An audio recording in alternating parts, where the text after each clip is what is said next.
From Hollywood, Colgate Tooth Powder presents The Mel Blanc Show, written by Mac Benoff, with Mary Jane Croft, Joe Kearns, Hans Conried, Jim Backus, Jill Walker, the sportsman Victor Miller and his orchestra, and starring the creator of the voice of Bugs Bunny. What's up, Doc? Yes, Colgate Tooth Powder for a breath that's sweet and teeth that sparkle brings you The Mel Blanc Show, with Mel playing his new character, Zookie. Hello, everybody. Hello, everybody. Hi. And starring himself in person, Mel Blanc. Hi, folks. Ugga, ugga, boo, ugga, boo, boo, ugga. Colgate Tooth Powder, keep smiling just right. Use it each morning and use it each night. It cleans your teeth, makes breath so sweet. Use Colgate Tooth Powder. Want teeth that sparkle and dazzle, a breath that's fresh and sweet? Then try Colgate Tooth Powder, for the new all-purpose Colgate Tooth Powder cleans your teeth and sweetens your breath. Yes, this new all-purpose tooth powder produces an amazingly rich, active foam that's marvelously effective. Every time you brush your teeth with this new all-purpose Colgate Tooth Powder, your whole mouth feels clean, sweet, fresh. Your teeth regain their natural sparkle. It's been proved in 7 cases out of 10 that Colgate Tooth Powder instantly stops unpleasing breath that originates in the mouth. And as for cleaning, you can depend on Colgate Tooth Powder revealing the natural brilliance of your teeth. Yes, Colgate Tooth Powder, the new all-purpose tooth powder, does everything you can expect or ask of a dentifrice. Try Colgate Tooth Powder today for teeth that sparkle and a breath that's sweet. Use Colgate Tooth Powder. It's a romantic June day in Mel Blanc's little town, and young couples like to sit in Crotona Park and dream of their future. In one part of the park, we hear Shirley Lewis saying to her boyfriend Seymour, "Oh, Seymour, we'll be so happy after we're married. I'll sit home knitting a garment to fit over tiny little arms and tiny little shoulders." Gee, that's wonderful, Shirley. I hope it's a girl. and Dottie Feller is saying to her boyfriend Nate, "Oh, Nate, after we're married, we'll be so happy. I'll stay home knitting a garment to fit over tiny little arms and tiny little shoulders." Gee, that's wonderful, Dottie. I hope it's a girl. And where Betty Colby has been talking to her boyfriend Mel Blanc, Betty is saying, "Oh, Mel, we'll be so happy after we're married. I'll sit home knitting a garment to fit over tiny little arms and tiny little shoulders." Gee, that's wonderful, Betty. I could use a new sweater.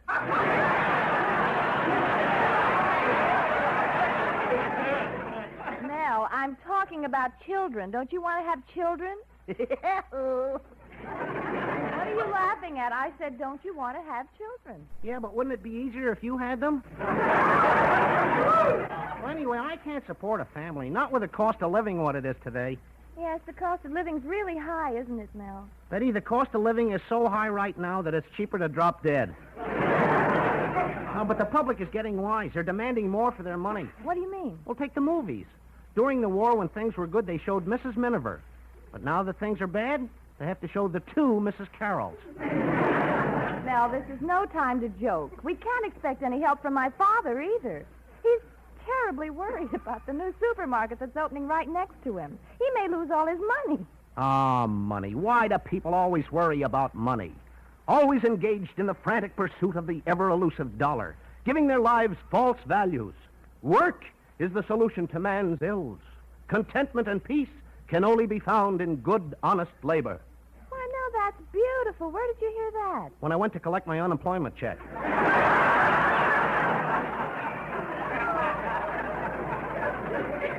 But all this talk about money is ridiculous. After all, what is money? Just paper. And I'm not asking much out of life. All I want to be is a paper collector. Oh, look, there's Father. Now, listen, you be nice to him, Mel. He's very aggravated about that other supermarket. Oh, Father, hello. Hello, Betty. Hello, Mr. Colby. Mel Blanc, you moron. You're ruining my supermarket. What did you do to that burglar alarm I gave you to fix? Well, something wrong, Mr. Colby? I didn't have enough parts for the burglar alarm, so I put some in from a jukebox. A jukebox? No wonder when I opened the store this morning, I found a burglar dancing with my night watchman. Oh, inside it was, too. Well, what are you complaining about, Mr. Colby? You should have charged him 10 cents a dance. Oh, you idiot. And you want to marry Betty. Well, I won't let it happen. An idiot is bound to have idiots for children. That's not true, Mr. Colby. Your daughter is perfectly normal. Now, look, Blanc, don't irritate me. I'm aggravated enough about that supermarket opening next to me. Wait a minute, Mr. Colby. I got a great idea. That other supermarket is opening tomorrow, isn't it? Yes? Well, why don't you put on a show in your supermarket and nobody will go to the other opening? Say, that is a great idea, Mel. But, well, who could I get for the show? Leave it to me. I'll invite all the stars like John Garfield, Gene Kelly, Dane Clark, Katharine Hepburn, Edward G. Robinson, Hedy Lamarr, and Henry Schnickelfritz. Who is Henry Schnickelfritz? He's the one who'll show up. Mr. Colby, we don't need stars. I'll do the show myself. You? What can you do? I'll be the master of ceremonies. Oh, I can tell wonderful jokes. Just listen to this one. A big overgrown kid went to his mother and he said, "Hey, Ma, can I have a quarter for the movies?" So his mother gave him the money, and 10 minutes later the kid was back asking, "Ma, can I have another quarter for the movies?" She gave it to him again, and sure enough, 10 minutes later he was back. "Ma, can I have another quarter for the movies?" His mother said, "But Junior, I've already given you the money for the movies twice." And Junior said, "Yeah, but every time I buy a ticket, some jerk at the door tears it up."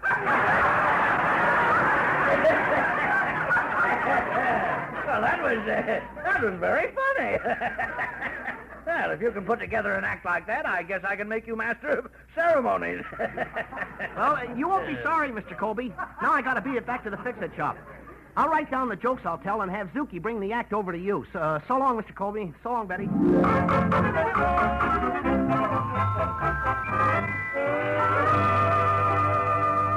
Well, Zuki, I've been waiting for you. Did you bring Mel's act with you? Well, sure. I got it right here in my pocket. Right, my coat. I got it in my shirt pocket. I got it in my pants. I lost it. Well, I suppose you'll have to go back to Mel and tell him to write out the act again. Oh, no, I remember the jokes. The first one goes like this. I got a letter from my girl, and she's not feeling well. You got a letter from your girl, and she's not feeling well? Yeah, the letter says, I am in Chicago, sick. Chicago? Sick? I think I should have said Chicago ill.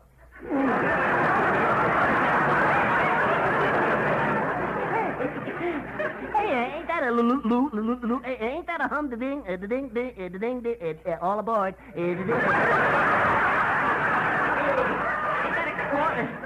that it stinks, huh? Zuki, there must be more to Mel's act than just that. Oh, sure. Hey, here's another joke. It seems a man was... Oh, this will kill you. This man was walking down the street. When he met this girl... and then the girl said... Yes, Zuki. What did the girl say? I forgot.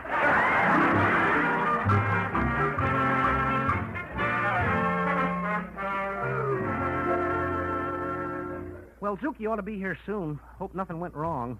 Uh-oh. Here comes something wrong. That conceited Hartley Benson, the town Beau Brummel. Hello, Hartley. Windy out, isn't it? No, Mel. 'Tis merely thousands of women blowing their tops over great, big, adorable me.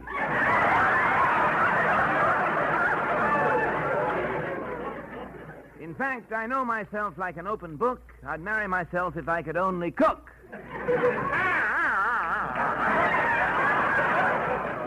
Hartley, you're not so wonderful with women. Oh, no. Mel, old boy, for your information, I'm the only man who receives a free lifetime supply of elastics from the Bloomer Girl.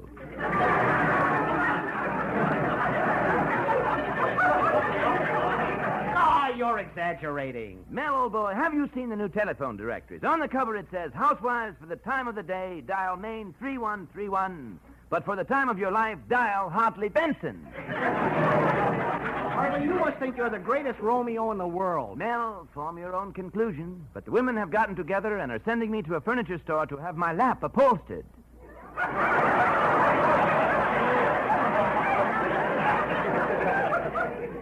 Why? They want to turn it into a love seat. In fact, Mel, at a recent Dr. IQ broadcast, there wasn't one single lady in the balcony. How come? I was sitting in the orchestra. Oh, Hartley, is talking about yourself your only recreation? Oh, no, Mel. Last night I had the most wonderful time. I went to an amusement park and rode the whip. Well, why was it so good, Hartley? It went around so fast, for the first time in my life, I was able to kiss myself on the back of my neck.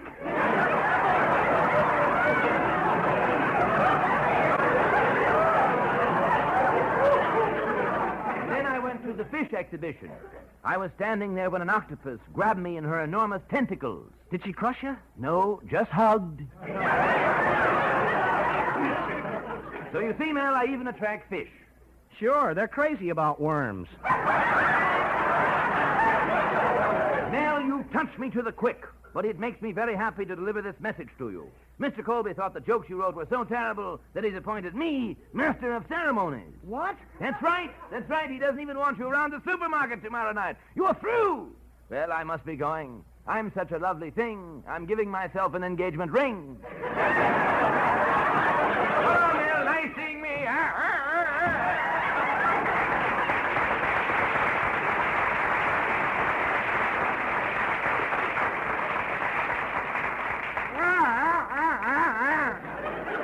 What a character. He's the only guy I know who goes to a dance and then cuts in on himself. Gosh, Mr. Colby says I can't go to the supermarket tomorrow night. Well, I'll get to that show somehow, and I'll be the master of ceremonies, too. Yeah, but if I show up, Mr. Colby will break me in half. Say, that's not so bad. I can go on as a team.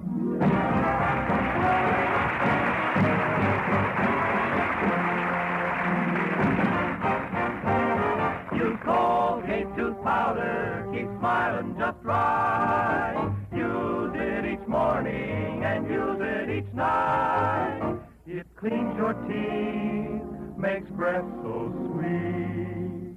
Use Colgate tooth powder. Teeth that dazzle and a breath that's sweet. Isn't that what you want? What everyone wants? Then try Colgate tooth powder. Yes, that pleasant-tasting Colgate all-purpose tooth powder. The second you brush it on your teeth, it gets busy, bubbles through your mouth with a cleansing, foaming action. Fine for your breath, you bet. In 7 cases out of 10, it's been proved that Colgate tooth powder instantly stops unpleasing breath that originates in the mouth. And when it comes to cleaning your teeth, this all-purpose tooth powder gives a dazzling performance, reveals the natural brilliance of your teeth. So for teeth that sparkle naturally and a breath that's sweet, use Colgate tooth powder. Use Colgate tooth powder.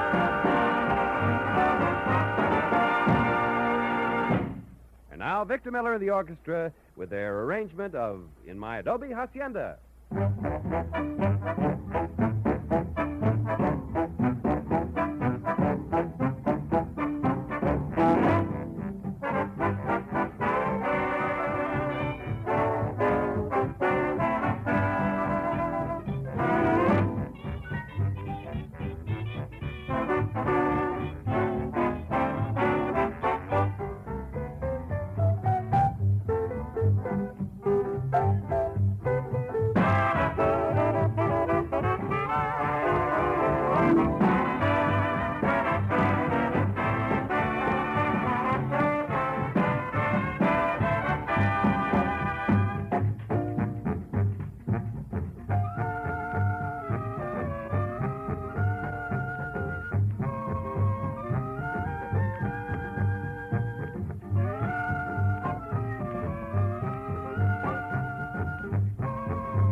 to Mel Blanc.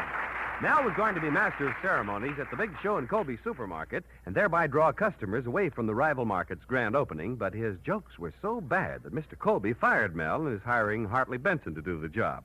Mel feels very badly about it. Right now, we find him in his fix-it shop, brooding.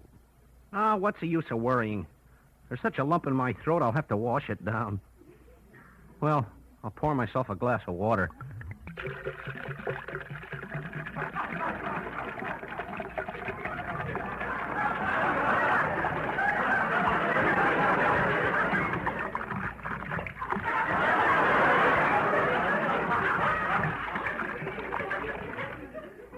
Tall glass. Gosh, what am I going to do? Oh, here comes my lodge president, Mr. Cushing. Hello, Mel. Ugga-boo, ugga-boo-boo, ugga. Greetings, mighty potentate. Ugga-ugga-boo, ugga-boo-boo, ugga. How's your little sugar plum? Mel, if you mean my wife, the word is wrinkled prune. Oh, don't be so harsh with your wife, mighty potentate. She's not that bad. Well, maybe you're right, Mel. Come to think of it, she's really a cross between the Queen of Sheba and Camille. Sort of a schlemiel.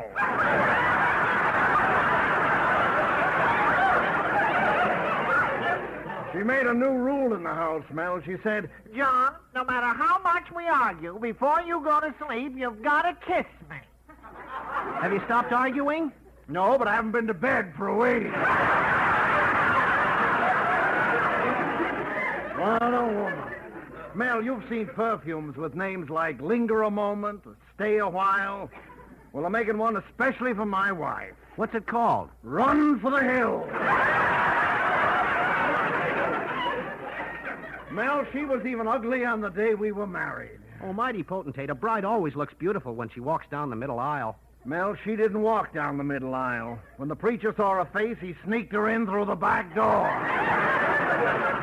I can still remember paying for our marriage license. I gave the clerk $1.50. Oh, wait a minute. The marriage license cost $2. Yeah, I know, but he took one look at her and gave it to me wholesale.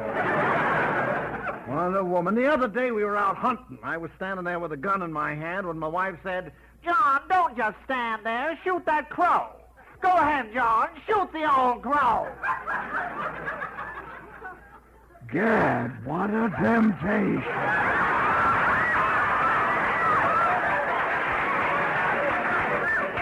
I don't know why I'm telling you all this. It's just that I've got low in the dog, dude. You think you feel low, mighty potentate? I'm so low I could milk a gopher. I was supposed to be the master of ceremonies at Mr. Colby's supermarket show, but Hartley Benson is doing it now. Well, Mel, you shouldn't be discouraged. Go on down there. Benson is liable to do a terrible job. Then you can step in and be a hero.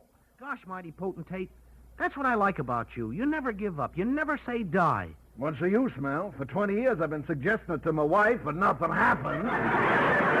Mel, you take my advice. You'll thank me later on. Well, I gotta be going now. Where are you going, mighty potentate? Well, Mel, I can do one of two things. I can go to the movies and see The Miracle on 34th Street, or I can go home and look at The Plague on 8th Avenue.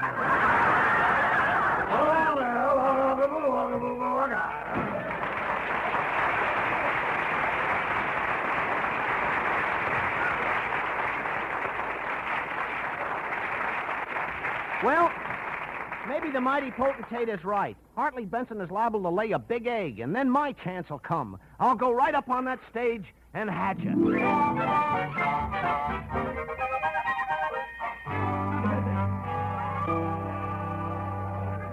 Good evening, ladies and gentlemen. Welcome to my supermarket, and I hope you'll enjoy the show.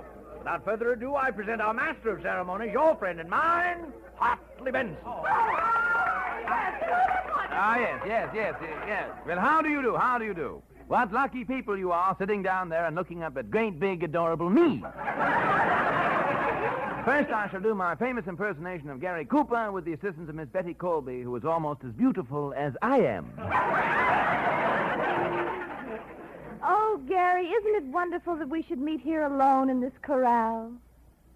Yup. Let's run away together. Yup. Let's get married. Yup. And you can buy me mink coats, 4 autos, and 2 homes. Why can't I keep my big yup shut? Oh, Gary, can't you be more romantic? Look at that calf kissing that cow. Why can't we do the same? Go ahead. It's your cow. Betty, listen to those people booing. What am I going to do? The audience is leaving for the other supermarket. Oh, Mr. Colby, I'm here to help you out. Let me take over. Mel Blanc, I thought I told you to stay out of... well, wait a minute. After all, what can I lose? All right, go ahead, but make it good. Okay, here I go. Thank you, Hartley Benson. And now, folks, my first impersonation will be a well-known news commentator. Good evening, ladies and gentlemen. We have it on reliable authority that tonight in Russia, it is snowing. On the other hand, some say it is raining. Who knows what this may lead to? And in conclusion, I can safely state that in my unbiased opinion, in Russia tomorrow, it will be slushy. Well, that's wonderful. We'll keep going. But, Mr. Colby, I'm finished. I don't have anything else to say. Besides, you won't let me tell those jokes I wrote for you. You mean that horrible joke about your girl being sick in Chicago? Well, Mr. Colby, she's not in Chicago sick. She's in Chicago ill. Hey, Mr. Colby, they like that kind of stuff. Let's give them the rest of the act I wrote. Yes, what is it, Costello? Oh, I think the family upstairs from us has got a bad leak in their pipes. What makes you think so? Oh, yesterday I finished my plate of soup 3 times. Hey, Yabba! Look, here's a picture of my uncle. He's a flagpole sitter. Well, why isn't he sitting on top of the pole? Well, his wife died and he's sitting at half-mast. Oh, gosh, my luggage. Hey, Yabba! Hey, do you know why insurance is like a football game? No, why? Because your relatives stand on the sidelines waiting for you to kick off. Hey, tell me, what happened to your old girlfriend, Costello, the one with a shape like a dreamboat? Oh, she hasn't got a shape like a dreamboat anymore. Why not? Her pier has collapsed. Now,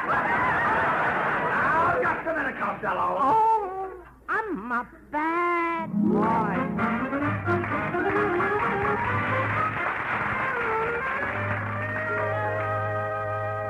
Gosh, Mel, you really came through for Father. Now it looks like he won't lose any of his business. Oh, who cares about that, Betty? As long as we can get married. Married? I'd like to have 15 children, Betty. How about you? Oh, I'd like 15, too. Nothing doing, Betty. I don't want 30 children.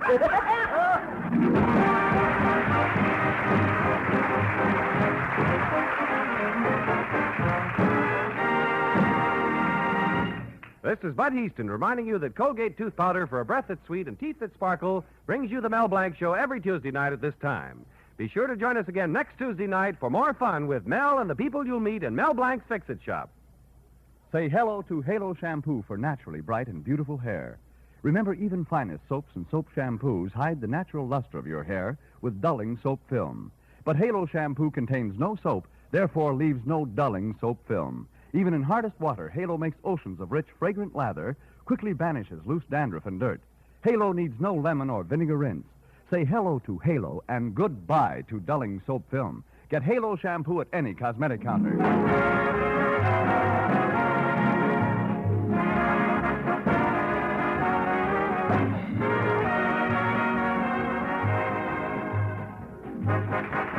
Mel Blanc at the same time every Tuesday night.